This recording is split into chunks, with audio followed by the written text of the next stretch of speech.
Well, well, well. Well, well, well.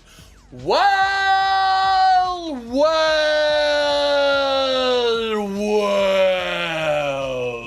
It would appear that story-driven Star Wars games are not the only things that Electronic Arts is good at pivoting. Electronic Arts disagreed with Belgium when Belgium ruled that loot boxes were gambling and recommended their removal from video games. A lot of publishers complied with this law. They didn't like it, but they did remove the loot box element from games in Belgium. Electronic Arts said no to this. They said, no, it's not gambling, it's exactly like Panini stickers, so we're going to keep selling Ultimate Team shit for FIFA. And now they're not going to. After back and forth with Belgium, Electronic Arts will be joining the likes of Valve and Activision Blizzard, and they will not be selling FIFA points over there no more. After further discussions with the Belgian authorities, we have decided to stop offering FIFA points for sale in Belgium. We're working to make these changes effective in our FIFA console and PC games by January 31st, 2019. This means that players in Belgium will not be able to purchase points to obtain FIFA Ultimate Team packs. players can still access Ultimate Team and play with their existing players. All content in the game can be earned through gameplay, as has always been the case, snide pricks, and players can continue to use coins in the in-game transfer market.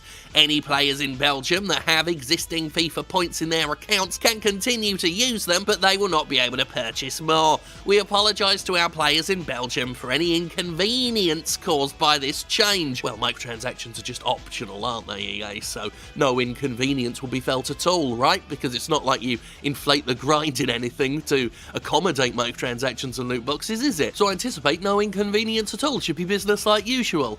Right? We seek to bring choice, fairness, value and fun to our players in all our games, in addition to providing players options in how they play. God, they're hitting all the fucking branches on the excuse tree on the way down, aren't they? We include pack probabilities in our games for the transparency players want to make informed content choices. It's not us you've got to convince, mate.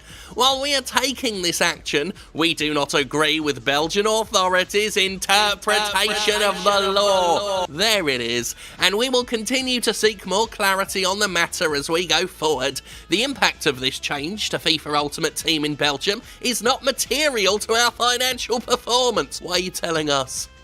Why are you telling us? That's what you tell shareholders. In fact, that's almost exactly what they told shareholders after they took the microtransactions out of Star Wars Battlefront 2. So that is...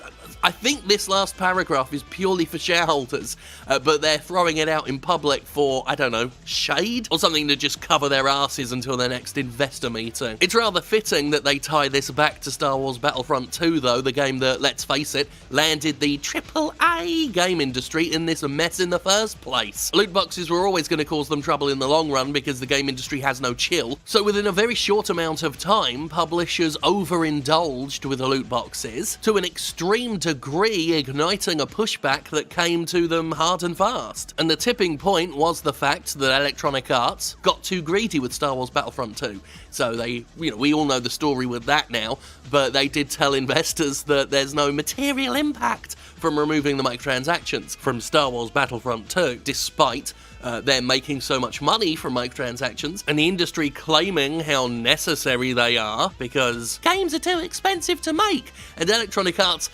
for the second time, has undone that excuse, rather effectively, I might add. Someone's lying somewhere. Either microtransactions are a necessary evil or they have no material impact. Those two things cannot coexist. Oh, and don't think I've forgotten that interpretation of the law bullshit. I believe it was 2K Games, if I recall correctly, who first started that, calling the law an interpretation of the law so that they don't have to even vaguely assume any responsibility for anything ever. It's a weaselly little get-out that allows them to assume zero culpability in this situation, so they can continue to state that loot boxes don't run afoul of any laws, only interpretations. It's an impressive little statement that manages to contain and condense a lot of AAA industry bullshit, them repeating that the games are about choice and options, failing to note, of course, any potential grinds that might be in those games that none of us have a choice to ignore, stating that they disclosed the odds of getting shit in loot boxes in FIFA, while failing to mention that when they did disclose the odds, there was still room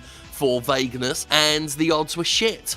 Really, really shit. Which, by the way, is very unlike a Panini sticker pack. When Electronic Arts initially defied Belgium's interpretation of the law, they seemed quite adamant that they would die on this hill, that they would effectively see this in court and establish a precedent. Now, they've not disclosed exactly what these meetings with authorities, what this back and forth entailed, what convinced them to finally comply. We may never know, but it's very interesting considering how confident EA was, how gung-ho it was about keeping loot boxes in FIFA in Belgium. It looks to us from the outside that they've turned on a dime.